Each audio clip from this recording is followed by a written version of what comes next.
So you may have just picked up your Samsung Galaxy S25 Plus. Now this is a beautiful phone. It is a massive device, and it's probably going to be one of those phones that's going to be the best one to pick up for the rest of this year and still a very good option for many, many years to come. So I'll go and show you a quick breakdown on exactly how to use your Samsung Galaxy S25 Plus.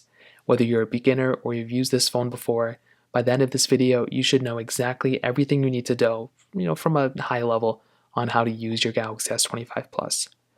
Now, if you do want to go ahead and kind of get started, the first thing I'd always recommend doing is putting a case on your phone and a screen protector on your device. You can buy any of them, even a $1 case or a 10-cent screen protector would still give you a really good option. I would never go ahead and just use your phone without a case or without a screen protector. So number one, before you start using it, go ahead, put a screen protector on your phone, put a case on it, and you can basically move on from there. So that's kind of the big thing I'd recommend doing. Now on the front side, you're getting your 6.7-inch display. It's a very, very good display. You have your front camera right at the very front, a little bit of bezel around it. Then you have your, the rest of the display, which we'll get into in a second. On the left side of this phone, you don't really have anything except for this antenna band right up there. You have your bands right up here, so nothing really crazy. At the top portion, you have your microphones, if you can kind of see them. On the bottom, you have your charging port. You also have a SIM card eject area, so we'll get into that in a second as well. You have your speaker grill. On the right side, you have your power button, so you're still able to go through and use this to power on your phone. This is the new Gemini button as well. You have your volume up and down buttons right over here. Then on the back side, you have your frosted glass back, which feels really, really good. A Samsung logo at the bottom. You have your flash up at the top, and you also have your triple camera setup right up here as well. So you're able to zoom in, zoom out, all those things right here. So that's really, really nice. And that kind of covers it up. You have wireless charging, you have reverse wireless charging on this phone as well. And it really is a really good phone. This thing is still such an amazing flagship device. Now, if you want to insert your SIM card, you can always go through and use a SIM card eject tool, one of those small ones. Insert it right over here, take the SIM card tool out and put in your SIM card, or you can use your eSIM. I think a lot more people are using your eSIM nowadays, so you can go through and use your eSIM. Now, turning on your phone, you have a couple of options. You can double tap on the display like this to turn it on and turn it off, or you can click on the power button right here if you want to just tap on it to turn it on. Now, the way One UI 7 works is a little bit different than before. So at the very top, you'll have your cell phone provider. If you don't have one, you'll see it just shows up like this. You'll have your battery percentage and some Wi-Fi signal stuff at the top. You'll have your time and your date right in the center right up here. And then you'll have some quick toggles at the bottom, your phone call and your camera app. Now, you will have any notifications that you get, they'll come up right up in the center of your phone. But you can also modify this screen by holding down on the front screen just like this, and you'll get into this prompt. So you can go through and you can modify this particular display whichever way you want to. If you want certain things to show up more, or you want to hide things or show things, you can tap on them and you can make them bigger. You can go and kind of change the way this particular whole system looks.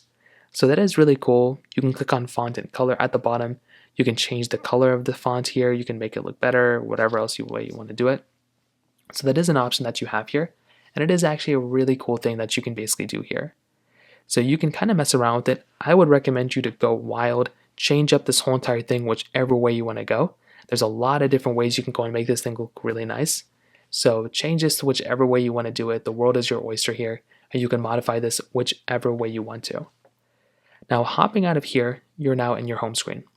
Now, the top status bar stays the same, but this is now your home screen. So if you have your toggles here, you'll have your applications, you'll have your dock, and you'll have your nav bar at the bottom. When you can swipe through different displays here, you can see that if you go into this display, this is your Google News feed. So any news and stuff that shows up from recent times, those things will show up here. And then you'll have your main display right here. Now you can move around these widgets by holding them down and moving them up and down or sideways. You can remove a widget by holding it down and then clicking on the remove button right up there. So you can also go right up there and kind of modify those things as well. And then you can also go through and change up all these other things too. You can go ahead and move your applications around too. So you have that option. Now, if you want to see your notifications that you had before, you can swipe down from the top left and you'll be able to see your notifications. Now, you can also swipe down from the top right. So you can swipe down from the top right just like this to get into your notification drawer and your status bar and your quick toggles. So from here, you can just literally tap into your quick toggles right here, and you can basically just go ahead and see exactly what quick toggles you have. So once again, notifications on the left side, quick toggles on the right side. Now, if you want to, you can start opening up some applications. So if you want to open up an app, you can just tap on it like this, and you can see right here with the Google Play Store, this is an application where you can basically download applications. So if you want to go back home, let's say you're done with this app, you're done scrolling through with it, you can go and click on the home button or the circle button right here, and that'll take you right back home. You can also go into any application at this and basically click back home just by clicking on the home button. This button will always take you back home. Now, let's say you're in an application, you hop out, you go into another application, you hop out, but you want to go back to one of the previous applications you were just in and you don't want to go and try to find it. You can tap on the 3 lines right over here, and that will give you this recents bar. This will show you all the applications that you currently have inside of your phone, so that are currently open. So these are the ones that you've recently opened that are just in your recents, as well as some more recent applications at the bottom. You can swipe out to close out of an application just like this, or you can click on the close all button at the bottom to quickly just close out of all your apps. You don't necessarily have to do it, but that is kind of a nice thing to do. This back button is very basic. If you're inside of an application and you go inside of an area and you want to go back, you can just tap onto that back button and it will take you back home. So that's that. Now, if you want to see all of your applications you have inside of your Android phone, you can swipe up from the top portion right over here, and you'll start to see all the applications you have inside of your phone. So you can start to scroll through and see all those other all those other applications you have. So this is something that's really cool too, because it's just going to break down exactly all the different applications you have. And that in and of itself can be a pretty basic thing to kind of see, all those apps. And there's a search button at the bottom if you want to search for a particular application. Now, on top of that, if you want to go and kind of get into some more Galaxy S25 features, we now have this Gemini mode enabled by default. So if you actually hold down on your power button on the side, you can now invoke Gemini. So this is something that's really cool. It's your AI assistant built in right inside of your particular phone. So now what you can do is just hold down this phone wherever you are. You can start to open Google Gemini. So now you can see you can ask Gemini just like this, and I didn't mean to do that, but it's just like Siri, it's just like, Hey Google from before. So now you can go and, basically hold down the side button here, your power button, if you ever want to go ahead and invoke this. And this in and of itself is another really cool thing that you have the option of doing on your particular device.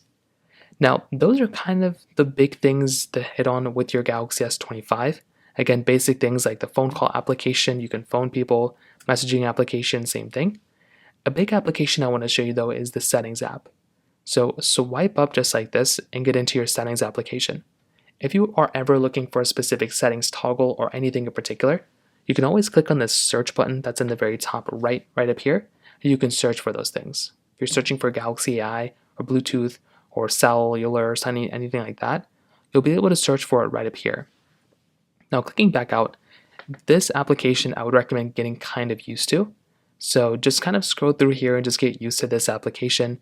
You have your Galaxy AI, you have your display settings, themes, security, and privacy.